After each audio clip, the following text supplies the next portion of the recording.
안녕하세요. 당신이 미륵불입니다. 제 4강 진행하겠습니다.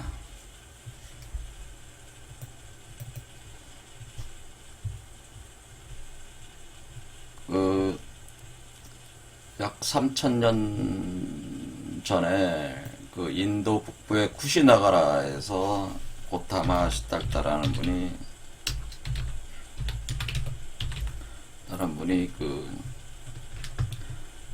쌍수 사라나무 아래에서 입적을 하실 때에 마지막 날에 설한 것이 이제는 대반열병경인데, 이분이 거의 한 49년 동안 자신이 깨달은 이치를 설법을 하셔서 많은 가르침을 전할 때에 돌아가시기 전에 대반열반경을 통해서 그동안의 가르침에서 활용점정과 같은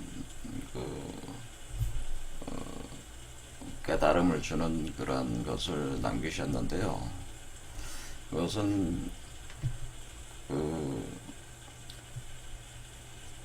모든 인간의 참된 성품이라고 하는 것이, 사람의 참된 성품이 바로 법신불 자체다라고 표현을 한 거죠. 표현을 하시고, 모든 사람의 생명이 있기 때문에 모든 사람의 생명이 있는 모든 사람은 이 법신불에 있어서 참된 성품이 작동을 하고 있어서 이것은 영원한 것이다. 영원하게 존재를 하는 것이다. 그래서 자신은 고타마 시달타라는 인간이었지만은 또한 석가모니불이라는 화신체라고 볼 수가 있어요. 법신불의 화신불 형태를 자기가 구현을 함으로써 역사 속에서 자기가 활동을 한 것이다. 그래서 자신이 비록 이 색신, 고타마 시달타라는 색신은 버리지만은 색신에 의존했던 화신물은 법신물로 다시 합해지는 것이기 때문에 자신이 곧 법신물이 되는 것이다. 그런 얘기죠. 그래서 자신 또한 영원하게 존재를 하게 된다라고 하는 것을 말씀을 하셨습니다. 이와 같은 이치로 모든 인간들도 자신의 참된 성품을, 그것이 법신불이니까 그것을 화신불 형태로 나투어내면은 사람 자신도 부처가 될 수가 있다. 그런 표현을 이제는 쓴 거나 마찬가지예요. 그러니까 이 법신불을 구현을 해내면은, 현실적으로 구현을 해내면은 그것이 영원한 불생불멸의 상태에 들어가기 때문에 항상하고 끝없는 쾌락이 있고 참된 나가 존재를 하니까, 그리고 그것이 카르마를 벗어나서 모든 번뇌의 더러움이 소멸된 상태니까 그런 상태를 상락아장이다 이렇게 표현을 했다는 거죠. 그래서 모든 사람 속에서 이 부처 법신불에 그것이 존재를 한다고 할 때에, 그것은 이제 이 법신불은 이제 열애, 부처를 열애라고 하니까 이걸 열애장이라고 하는 사상이죠. 그래서 열애장 사상도 이제 전개를 하신 것이다. 그러니까 사람이라고 하는 것은 이 열애 자체가 역사적으로 구현이 되어 있지는 않지만 일반 중생은, 그러나 그 참된 성품이 감춰져 있기 때문에 그것이 만약에 여러분의 몸속에 그것이 묻혀져 있는 어떤 광물처럼 감춰져 있는 것을 캐어서 그 원석을 다듬게 되면은 그것이 화신물이 되는 거니까, 그러니까 원석은 있다 이거죠. 그걸 캐는 행위와 그는 여러 가지 인연을 거쳐서 그것을 화신물로 만들면은 부처가 된다는 거죠, 사람이. 그렇게 되면은 상락 아정 상태에 도달을 한다고 하는 거죠. 그러한 근원적인 종자, 부처가 될 수 있는, 현실적으로 화신불이 될 수 있는 근원적인 종자가 사람의 참된 성품으로서 항상 사람 속에 있으니까 그것을 열애장이다. 장이라는 게 뭐예요? 숨겨져 있다는 거 아니에요? 감춰져 있다. 그러니까 어떤 이게 이 장이라고 하는 것은 창고라는 뜻이잖아요. 감춰져 있다, 감출 장자니까 이런 개념이라며. 그래서 이렇게 이제는 전개를 하니까 결국에는 그 이전까지 이제 주로 그 불교인들이 그 공부를 해왔던 재행무상 재범무와 열반적정 일체계고라는 또는 사법인설이라고 하는 것, 특히 이런 어떤 공사상 같은 것에 있어서 상당한 그 변화를 이제는 가하지 않을 수가 없는 거죠. 왜냐하면 재행무상이라는 건 다 모든 게 인연에 따라 모였다 흩어지고 나는 존재하지 않는다고 하는 거잖아요. 나라는 것도 인연에 따라 모였다 흩어지는 하나의 에너지의 그 에너지와 물질의 그 모이고 흩어짐에 하나의 과학이라고 생각하시면 되죠. 그 과학적인 어떤 메커니즘에 따라 그냥 가는 거니까 내가 어딨냐 그런 얘기죠. 그러니까 결국 불교인들은 자신의 욕심을 버리고 자기를 끊임없이 비우고 자신을 소멸시키는 그것이 도를 성취하는 부처님이 가르친 진짜 가르침인 줄 알았는데, 근데 보니까 진짜 내가 있다고 하는 거니까 완전히 마치 반대적인 가르침처럼 이렇게 표현이 돼 있어서 좀 많이 당황을 하게 된다 그런 얘기죠. 하지만은 고타마 시달타 이 석가모니 불께서는 내가 그 삼사법인설을 이렇게 전개한 건 이거 의미가 없는 게 아니고 이것은 하나의 과정적인, 그러니까 이런 상락 아정의 상태에 화신불에 도달하기 위해서 방편적으로 쓴 방편적인 법 도구였다고 하는 것을 또 말씀을 하시는 겁니다. 그러니까 의미가 없는 게 아니고 이게 상당한 의미를 갖는 얘기다. 재행무상, 재범무와 열반적정, 일체계고라고 하는 현실 인식이라고 하는 것 자체는 우리가 거기서 그것 자체에 그 집착이 돼서 매몰되지만 않는다면은 객관적으로 현실을 파악하고 자신의 그 현실적 어떤 수행을 취할 수 있는 중요한 그 관점이 될 수 있고 방편적으로 제시를 자신이 한 것이고, 결국엔 그 목표 자체는 우리가 부처가 되는 것 아니냐 이거죠. 그러니까 부처가 될 수 있는 근거가 너희 안에 인연이 이미 있다라고 하는 거죠. 그 인연이 있으니까 그것을 향해서 가는 방편이니까 그런 관점에서 객관적으로 이해할 때에 의미를 진짜 갖는다고 하는 겁니다. 돌아가시 전에 그렇게 말씀을 하심으로써 그 이후에 이제는 수많은 그 대승경전들, 대승적인, 그러니까 우리가 이렇게 재행무상, 재범무와 열반 적정, 일체 계보적인 사고 체계를 가지고 하는 수련 방식을 일종의 그 소승법이라고 이렇게 보면 돼요. 이 소승법에 의한 이 수련 방식이 재행무상, 재범무와 일체 계보, 열반 적정, 이게 3, 4범인설은 거의 소승법적인 수련 방법이라면은 이 열애장 사상과 그 법진상주 상락아정설은 대승법이라는 대승법.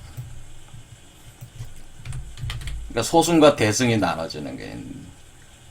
그러면 이 소승이라고 하는 거와 대승이라고 하는 거가, 그러면은 우리가 대승법이라고 하는 것은 소승법을 전제로 해서 가는 거예요. 그러니까 대승법을 우리가 가는 거지만은 소승적인 실천이 없이는 또 대승이 어려운 거기 때문에 이건 절차적인 과정에서 소승법을 취할 수밖에 없어요. 그래서 우리가 이걸 방편적으로 소승법을 취한다고 하는 것입니다.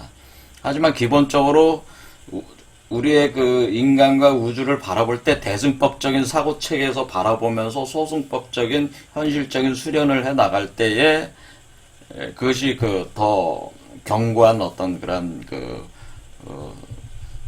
석가모니 가르침의 가르침을 견고하게 이렇게 구성을 해낸 것이다. 이렇게 볼 수가 있겠죠? 그래서 모든 사람에게 불성이 있고 그것이 그 부처가 될 수 있다고 하는 이거, 그리고 그 모든 사람의 법신불로 존재를 하기 때문에 우리가 제가 말씀드린 이렇게 석가모니 불이라고 하는 게 화신불이듯이 미륵불도 화신불해야 되네. 미륵불도. 그러니까 미륵불도 결국에는 이것도 이제는 3,000년 후에 우리한테 드러날 화신불이니까 사실 이것도 인간의 성품에 의해서 근원적인 참된 성품이 드러나는 거기 때문에 제가 미륵불이 바로 당신입니다고 얘기할 때 이거는 틀린 말은 아니죠. 그렇죠. 가능태로서 존재를 하는 거잖아요.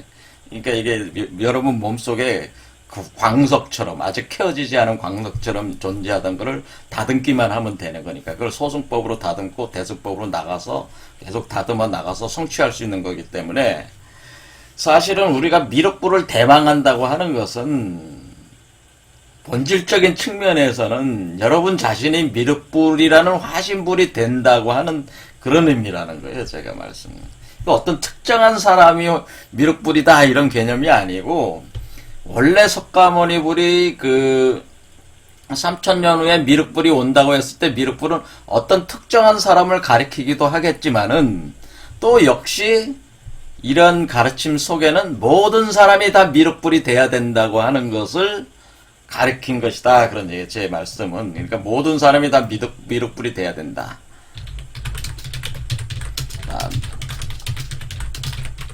모든 사람이 자신의 참된 성품을 구현을 해서 다 미륵불이 되라. 그런 사상을 이렇게 이제 기초를 놓고 사실 가셨다. 이렇게 보셔도 된다는 거예요. 그래서 미륵불이 어떤 특정한 사람을 이렇게 한다. 그런 의미가 아니고 이런 보편적인 차원에서 모든 사람이 다 여기서 지금 그거잖아요. 모든 사람이 열애장으로 돼 있으니까 모든 사람이 부처가 될 수 있어. 그러니까 모든 사람이 부처가 돼. 그 부처가 미륵불이야. 그런 얘기예요. 3,000년 후에 다 그렇게 미륵불이 될 수 있어. 그러니까 미륵불에 대한 사상이 또 뭐가 있냐면은 석가모니가 해탈시키지 못한 모든 사람을 해탈시킨다고 돼 있잖아요. 그러니까 미륵불 사상의 핵심적인 사상이 또 뭐가 있냐면은 석가모니가 해탈시키지 못한 모든 사람을 다 해탈시킨다. 이 얘기는 결국 뭐예요? 사람 속에 있는 모든 그 사람들에 있는 참된 성품 법신불을 화신불화시킨다는 거 아니에요. 그러니까 그것이 뭐 자력이든 타력이든 그렇게 한다는 겁니다. 그러니까 모든 사람 속에 그 열애장이 있기 때문에 가능하다고 하는 거죠, 그게. 그러니까 모든 사람이 결과론적으로는 모든 사람이 다 미륵불이 된다 그런 뜻이에요. 모든 사람이 다 미륵불이 된다. 그게 바로 미륵불의 세계다라고 하는 거예요. 그렇죠? 모든 사람이 다 미륵불이 된다. 돼야 한다가 아니고 된다 그런 거예요. 된다. 모든 사람이 다 미륵불과 같이 된다. 그게 사실 미륵불 사상이다. 미륵불의 핵심 사상이다. 제가 그렇게 말씀을 드리는 거예요.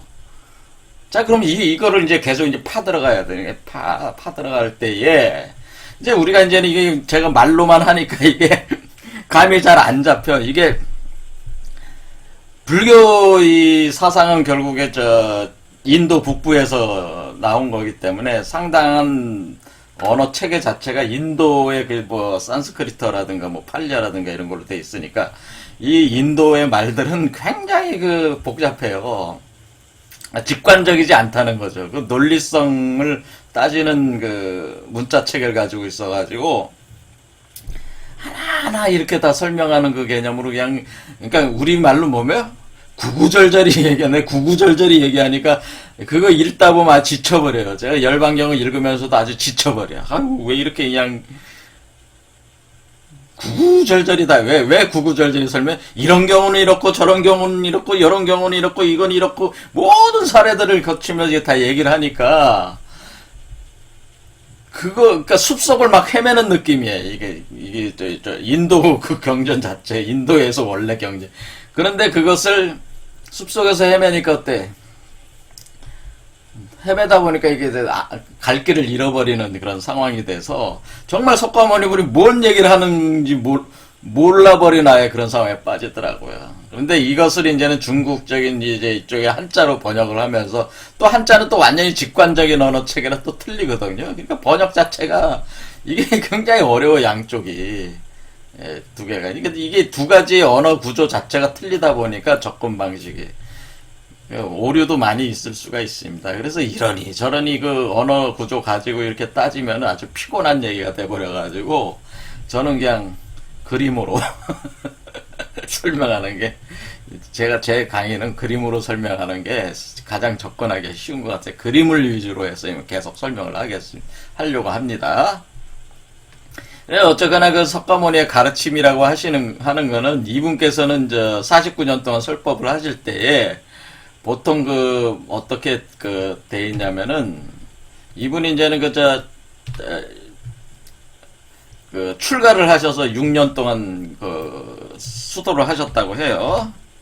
6년 수도, 49년 뭐야? 설법을 하셨죠. 설법을 하셨는데, 이제 활동을 하셨는데, 이렇게 기록을 이렇게 뒤져보면은요, 천태종의 지휘대사가 분류를 하기를 49년 동안 어떻게 했냐면은, 6년 수도를 하셔서 깨달으셔가지고, 49년 설법을 할 때에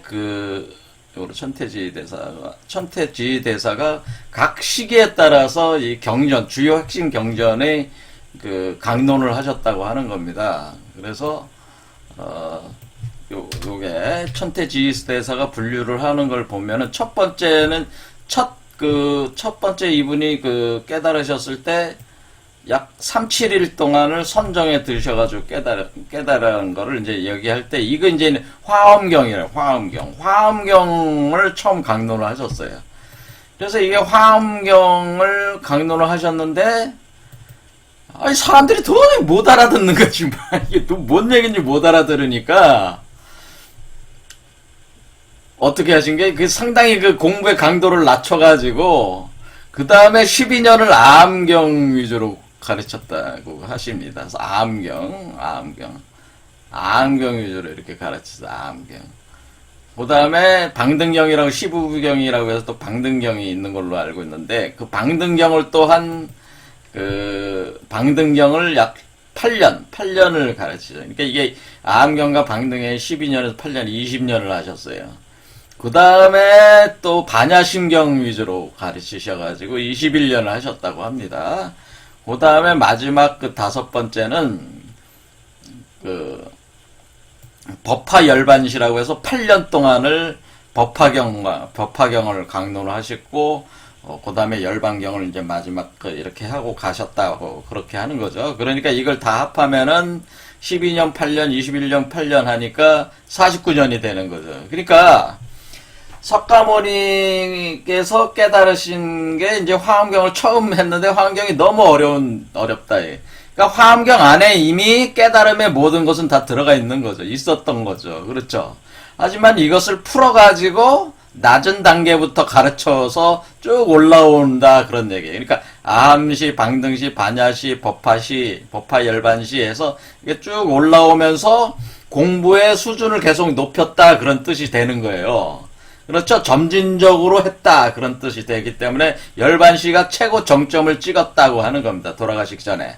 그래서 사실 화엄시와 화엄경과 법화경이 우리 한국에서 이제 가장 많이, 왜냐면 원래 화엄시 이게 첫 득도를 했을 때 모든 걸 이미 다 안 거니까, 이거 하고 그다음 법화경, 그리고 마지막에 이제는 마지막 설법 기간이니까 이때도 거의 모든 정수를 풀어내셨을 거 아니에요. 그러니까 요 두 개를 깊이 보시는 거죠. 우리 한국에서는 이걸 많이 불교 공부하시는 분들이 이걸 위주로 많이 보시는 거고, 이제 반야심경은 굉장히 짧으니까 반야심경도 많이 보죠, 우리나라에서. 자, 그래서 이런 식으로 돼 있어서 이게 사고구조의 발전이 있었다라는 거죠. 설법구조의 발전이, 사고구조가 발전했다기보다 설법체계가 발전하다 보니까, 이것이 마치 어떻게 보시면 되냐, 방등, 반야, 법화가 마치 소승에서 대승으로 흘러가는 흐름을 보여주고 있다고 하는 거예요.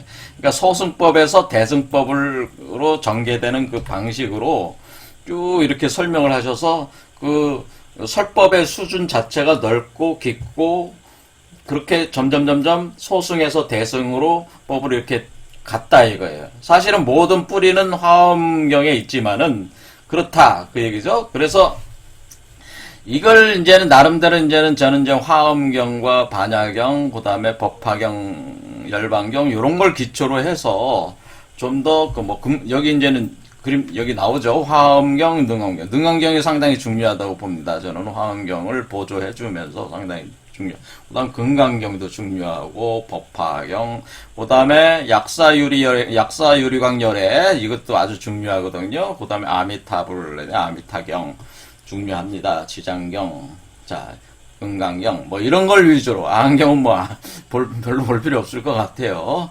저는 개인적으로 암경을 읽었는데, 젊은 시절에 아주 감명을 많이 받았습니다. 하지만 주로 이건 뭐냐면 아주 인간적인 석가모니 고타마 시달타의 인간적인 모습에 제가 많이 감동을 받았었고요. 그런 측면에서 암경을 좋아했는데, 다 까먹었어요, 지금.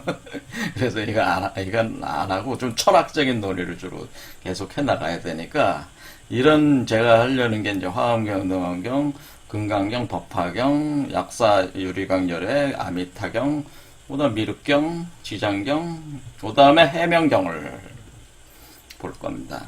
해명경이 왜 이렇게 봐야 되냐면은, 사실 이런 게 다 문자로 돼 있어서 여러분들이 접근하기가 굉장히 어려워요. 어떻게 이게 공부를 한다는 게. 그래서 해명경은 그림으로 이제 정확하게 표현을 해줘서 이 그림을 통해서 봐야 될 것 같아서 제가 이제부터는 이제 그림을 위주로 해서 풀어나간다. 그 얘기죠. 그래서 해명경을 이제는 제가 추천을 드리는 게 뭐냐면은 해명경은 이제 유화양이라는 분이 이분은 이제 이 해명경이나 금선중론이나 청기비문은 유화양이라는 분이 이 해명경이나 금선중론은 직접 지으신 거고 청기비문은 이 해명경이나 금선중론의 이론과 실전 체계를 뒷받침해주는 과거의 여러 가지 뛰어난 인물들의 어록을 모아놓은 게 이제 청기비문인데요. 이분은 이제는 유화양이라는 분은 불교에 아주 깊은 깨달음이 있으셨는데 불교만 한 게 아니고 선도도 같이 하셔서 선불 사상을 거의 완벽하게 나름대로 이론적 실천적 체계를 구축을 하셨습니다. 이분이 제가 볼 땐 그래서 이분이 이제 청나라 권륭제 때 분이기 때문에 근데 이분이 이제는 도가적으로 보면은 이제는 오류파 오충어라는 분하고 오충어와 함께 오류파를 해가지고 창시한 이후에 이런 저서들을 내므로써 후학들에게 굉장히 심대한 영향을 많이 끼쳤어요. 좋은 영향을 많이 끼쳤고 저도 여기 있는 그림을 통해서 이 불교적 이치를 설명하는 것이 훨씬 효과적이라고 생각이 돼서 이 해명경에 있는 그림들을 이렇게 있습니다. 그러니까 만약 이걸 읽고 싶으신 분은 이거 찾아서 구매를 해서 읽으시면 좋아요. 이 책 나름대로 잘 번역을 하셨어요. 물론 제가 원본 한자로 돼 있는 거 이렇게 봐서 저하고 의견을 좀 틀리하는 분들도 많이 있습니다. 여기 번역하신 분하고는. 하지만은 상당히 잘 번역을 하셨어요. 이 기존의 책들 중에.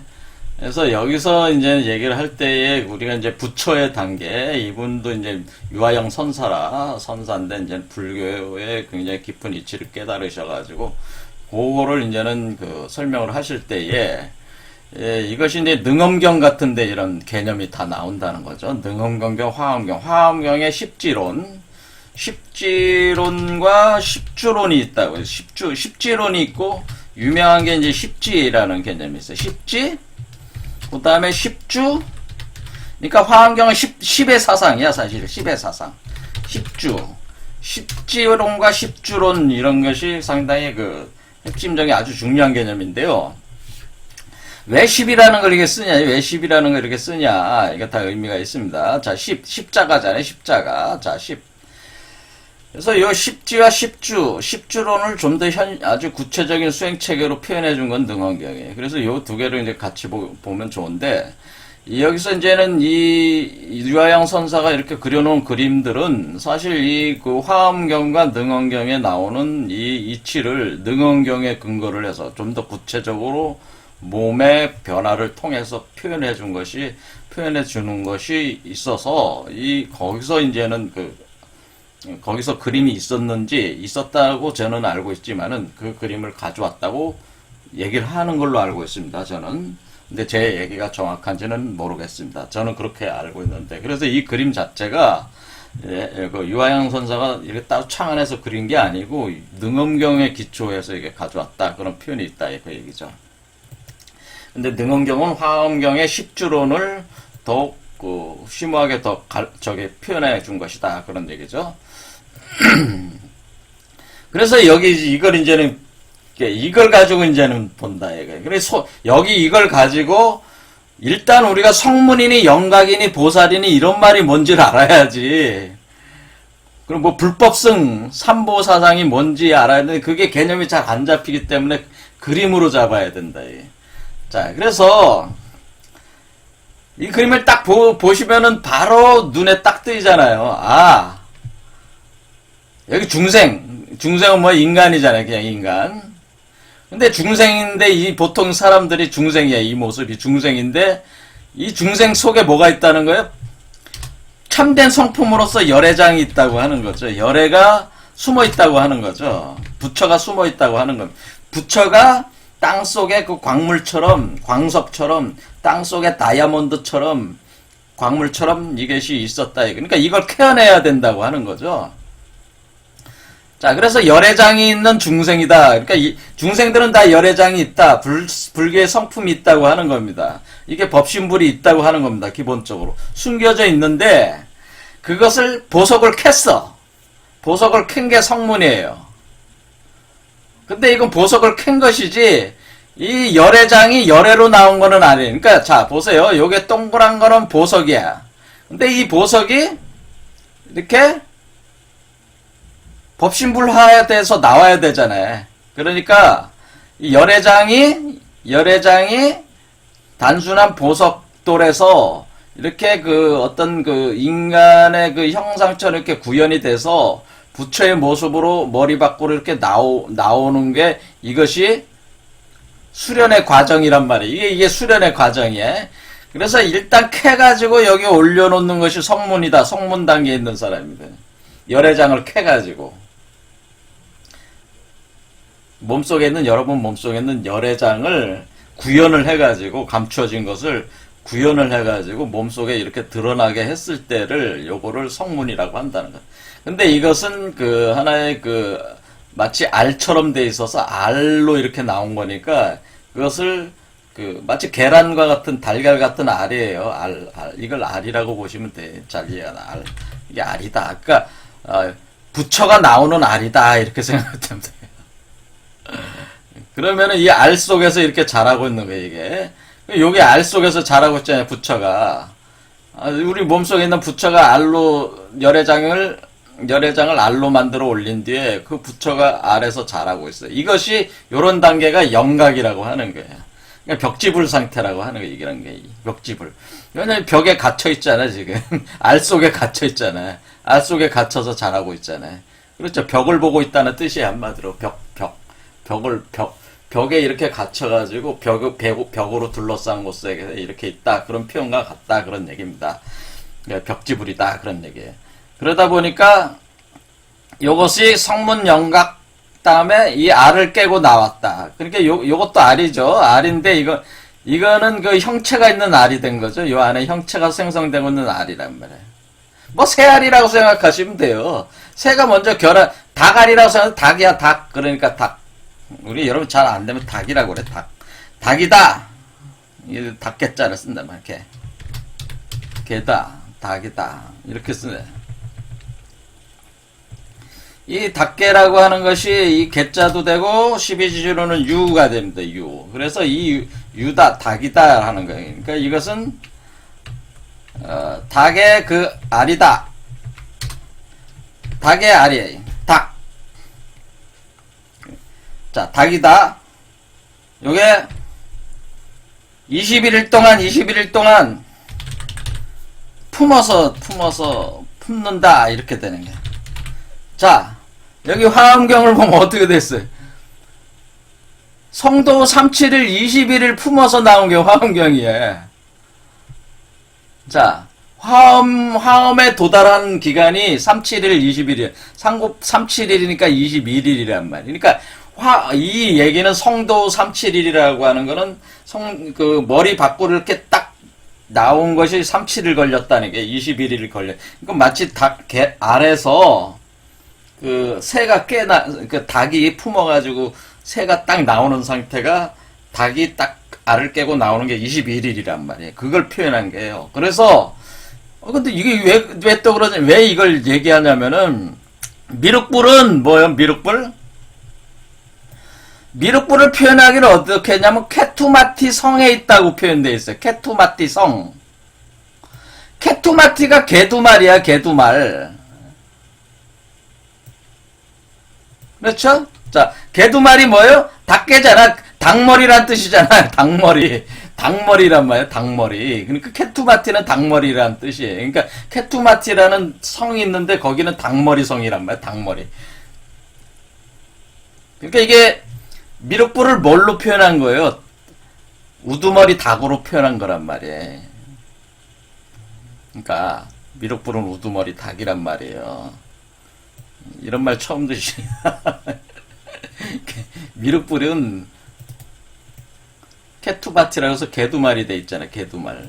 개두말은 뭐예요? 그러니까 미륵불은 우두머리 닭이야. 이게 미륵불이 상징으로 볼 때, 그럴 때에 우두머리 닭인데, 우두머리 닭은 뭐예요? 이거를 한자로 쓰면 추자야, 추. 우두머리 추자가 뭐 추장이라고 그러죠. 추장. 그러니까 미륵불은 추장이에요. 추장. 추장할 때 이렇게 쓰잖아요. 추장. 자, 추장이라는 게 뭐 있어? 닭 있잖아. 닭요자가 있잖아요. 여기 닭 있잖아. 닭. 추장할 때 추장들이 인디언 추장들이 항상 인디언 추장들이 머리에 새깃털 이렇게 관을 쓸 때 새깃털을 관을 쓰잖아요. 새라는 뜻이야, 새. 그러니까, 새의 알을 뜻하는 거예요, 새의 알. 그래서 새의 알이 21일 동안 품어서, 그러니까 새의 알을 21일 동안 품어서 머리 밖으로 나오는 거란 말이에요. 이게 이 몸 밖으로 나오는 게, 요게 미륵불이에요, 요게. 머리 위에 있잖아요, 지금, 닭머리. 우리가 그러니까 닭이 지금, 그러니까 사람이 닭이고, 미륵불은 닭 알이고, 미륵불을 품어서 닭을 깨고 미륵불이 나왔으니까, 머리 위로 올라왔으니까 뭐예요? 요게 바로 우두머리, 우리 머리 위에 우두머리야. 그러니까 머리 위에 새가 있는 거야. 그러니까 그래? 요게 미륵불이 되는 거죠. 아, 그러면 석가모니불도 미륵불이겠네. 미륵불이야. 그 추장이야, 추장. 석가모니도. 그러니까 의미 다 똑같아요, 개념이. 자, 그래서 요런 게 그러니까 요게 미륵불이구나라는 걸 알 수가 있어요. 그렇죠. 그래서 그러니까 이게 상황이 어떻게, 알을 품어서 머리 밖으로 나와요. 그러면은, 케투마치, 닭머리란 말이야. 닭머리, 우두머리 닭이란 말이야. 추장, 닭 21일 동안. 이게 똑같은 얘기요.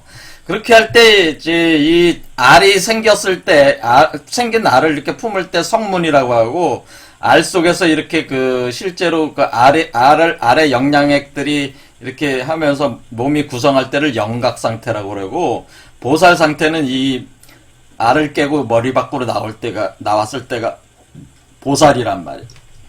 그리고 또 어떻게 되는 거예요? 이 새가 혼자 이렇게 있는 게 아니고 이 새가 자신의 모습을 막 나툴 수가 있어요. 수많은 모습으로 이렇게 분신체를 만들 수가 있어가지고 이런 상황이 오면 어떻게 되냐면은 다른 사람 머리 위로 날아가는 거지, 그러니까 이 미륵불이 만약 나온 미륵불이 어떻게 한다는 거예요? 닭이 후루룩 날아가지고 저 사람 머리로 가는 거야. 근데 내 머리에 있는 닭이 다 날아가는 건 아니고, 닭이 막 분신이 돼가지고 후루룩 날아가지고, 그러니까 여기 강의 듣는 분들 머리 위로 다 한 마리씩 올라간다, 그 얘기야. 그러니까 여러분 강의 듣는 사람들 머리 위로 한 마리씩 올라가요. 그래서 모든 사람을 미륵불을 만드는 거예요. 그렇게 해서 분신이 돼가지고. 그러니까 우리는 뭐예요? 닭이 올라타고 있으니까 우리는 가지지, 가지. 닭이 올라탄 가지. 그러니까 우리는 새집이야, 새집. 그러니까 사람은 어때? 중생이 새집이 되는 거야. 그러면서 가지가 되는 거지. 그러니까 이게 나무로 보면 나무의 가지. 이게 형상이 지금 어떻게 돼 있어요? 이게 지금 나무로 돼 있어요. 나무처럼 가지치기가 돼서 가지 끝에 새집을 하나씩 짓고 새가 올라타 있는 새가 여기 그 새집 속에 들어가 있는 형상으로 이렇게 돼 있는 거예요. 지금 이게 다. 구조 같아. 가지 끝에다가 그 새집을 지어놓고 새가 거기 들어앉아 있는 형태가, 그러니까 그러니까 이게 다 뭐야? 새들이 이렇게, 여기는 지금 새들이 사는 나라들이라는 거. 새들이 뭐야? 닭이지, 닭이 다 여기 앉아서 알을 품고 있단 말이야, 사실. 요 닭들이 다 뭐야? 여기서 알을 품고 있어. 이런 구조가 되는 거란 말이에요. 자, 그림으로 이렇게 해서 이해가 됐죠. 그리고 왜 케투마티 성이라고 하는지, 닭머리 성이라고 하는지, 이제 이해가 됐습니다. 왜? 알이 나와서 실제로 우리가 알을 품어서 알을 몸 밖으로 알을 깨고 이렇게 나오게 하면 요건 뭐예요? 병아리잖아. 나는 닭이고 요는 병아리란 말. 병아리가 엄마 머리 위에 올라와 있는 거지. 그 병아리가 누구의 미륵불이란 얘기예요. 근데 이 병아리가 큰다 이거지. 커진다 이거지.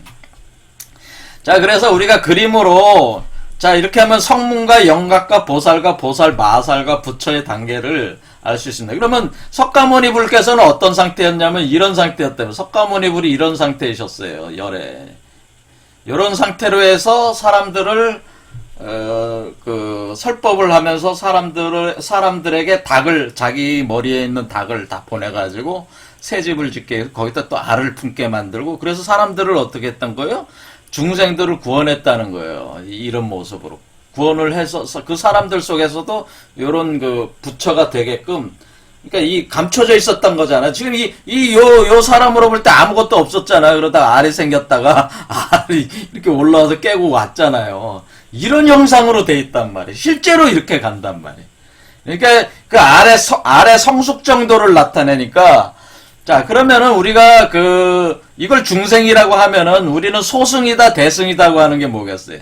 성문과 영가까지는 소승이에요. 여기까지는 소승. 그렇죠? 여기가 소승법. 여기 이전은 소승이고, 여기 이후는 대승이란 말이에요. 소승, 작은 수레를 타고 있다는 거예요. 왜? 작잖아, 지금 알 속에 있으니까. 그 다음에 여기는 대승이란 말이에요. 몸 밖으로 나왔을 때부터가 대승이란 말이에요. 몸 밖으로 나왔으니까 이게 뭐예요? 팔다리가 다섯 개가 다 있으니까 대자가 어때요? 대자가 팔다리가 다섯 개가 머리까지 해서 다 있는 거 아니에요? 대승. 아이. 큰 수레를 탔다 그런 게. 다 자랐으니까 큰 수레를 타는 거죠. 대승. 대승? 그렇죠. 이렇게 대승. 여기는 대승, 여기는 소승. 이렇게 되는 게. 그러면 우리는 여기서 이제 소승과 대승을 분명하게 구분할 수 있겠죠. 소승, 대승. 그렇죠. 여기를 기준으로 해서. 자. 그래서, 그럼 이거 그림으로 분명히 알 수 있죠. 성문, 영각은 요런 상태. 보살은 이런 상태. 머리 밖으로 나왔다. 알을 깨고 나왔다. 그래서 이때부터 이제 설법을 하기 시작하는 거죠. 해서 화엄경을 설법을 했단 말이에요. 근데 못 알아들어가지고, 뭐요? 못 알아들으니까 이 대승법을 못 알아들으니까 석가모니 부처가 어떻게 했던 거예요? 다시 중생부터 성문 영각으로 오는 그 과정을 설명한 거예요. 그래서 소승법을 그래서 이 성문과 영각 단계는 뭐란 거예요? 무상무화법을 무상무화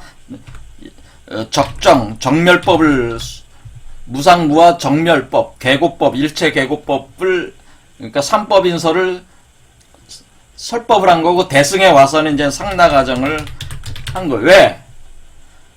지금 여기는 알 속에 있으니까 나가 없는 거 아니야. 열애가 참된 나라며. 이거 참된 나가 안 나와 있잖아요. 알 속에 있잖아요. 근데 알 밖으로 나왔으니까 이땐 참된 나가 있는 거잖아요. 이거는 지금 참된 나가 알 밖으로 나와 있다. 참된 나가 있으니까 여기 나와 있으니까 이때는 대승법이 된다 이거지. 상나가정법이. 그러겠죠? 근데 요거는 이제는 요 중생은 아예 몸에 감춰져 있는 거고 요건 알이 돼 있는 상태고 아직 알에서 만들어지고 있는 상태니까 아직 몸으로는 아직 안 나왔으니까 이건 뭐예요? 참나가 없는 상태인 말이에요. 참된 나가 없다. 이런 상태가 되니까 참된 나가 아직 없으니까 참된 나가 없으면 어떻게 돼요? 가짜 나가 있는 거 아니야. 가짜 나가 있으니까 나가 있다 하니까 가짜 나는 누구야? 이 중생도 가짜 나고 성문도 가짜 나야. 왜? 아직 안 나왔잖아. 그러니까 지금 이 중생은 그 자기가 내가 있다고 생각하는 것에 아집에 사로잡혀 있다고요. 근데 열애장은 있어. 이것도 역시 성문도 이렇게 기르고 있지만은 아직 내가 기르고 있는 거잖아요. 가짜 나가 참된 나를 기르고 있단 말이에요. 가짜 나가 참된 나를 기르고 있는데 이 주동적인 게 가짜 나잖아요, 지금. 그렇죠? 그러니까 가짜 나를 소멸시켜야 된다. 무상무화 정멸을 주장하는 것은 가짜 나가 없어져야지 참된 나가 나오니까 가짜 나가 없어지는 그 무상무화 정멸법을 얘기를 하게 되는 거고, 이거는 그런 과정을 거쳐서 참된 나가 나왔으니까 이때부터는 상당아정법을 이제 참된 나가 있으니까 참된 나로서 보살로서 열애로서 세상에 작용을 가야 되니까 그땐 내가 있어야지 무슨 행사를 할 거 아니에요. 내가 있잖아, 참된 나가. 그러니까 그 나를 통해서 내가 보살이 됐고 열애가 됐으니까 이때는 나라는 존재가 완전히 카르마를 벗어난 상태니까 나를 통해서 어떻게 하는 거예요? 세상에 그 사람들을 그 부처로 만들어놓은 그런 어떤 인연을 작업을 시작하는 거죠, 이게. 그렇죠. 그러니까 우리 여기서, 왜 이렇게, 여기는 무상무화 정멸법을 얘기하게 되고, 여기는 왜 상나가정법을 얘기하게 되느냐라는 거를 분명하게 구분할 수 있죠. 성문, 영각, 보살, 마살, 중생부터 쭉 부처까지 이런 그림을 통해서, 그래서 여기는 가짜 나가, 아직은 가짜 나가 주동적이니까, 성문과 영각 단계는 소승법이고, 여전히. 이렇게 나오면은 대승법이다. 그리고 요 머리에 나온 거는 요게 바로 새가 나온 거예요. 닭의 알을 품어서 21일 동안 품어서 낳는 거와 같은 개념이니까 닭알로 표현한 거고, 그래서 추장이 되는 거고, 미륵불이 바로 추장이고, 케투마티 닭머리가 되는 우두머리 닭이 되는 거고, 그런 식으로 해서 이걸 설명을 한 것이다. 그런 얘기죠. 자, 이렇게 해서 그림을 통해서 어떻게 바로 구조적으로 이해하실 수가 있었죠. 소승과 대승, 중생, 성문, 영각은 왜 소승이고, 보살, 마살은 왜 대승법이고, 왜 여기는 무상무화법을 해야 되고, 여기는 왜 상당아정법을 해야 되는지, 이 구조로 딱 그림 자체로 정리가 되잖아요. 그렇죠? 자, 오늘 여기까지 하겠습니다.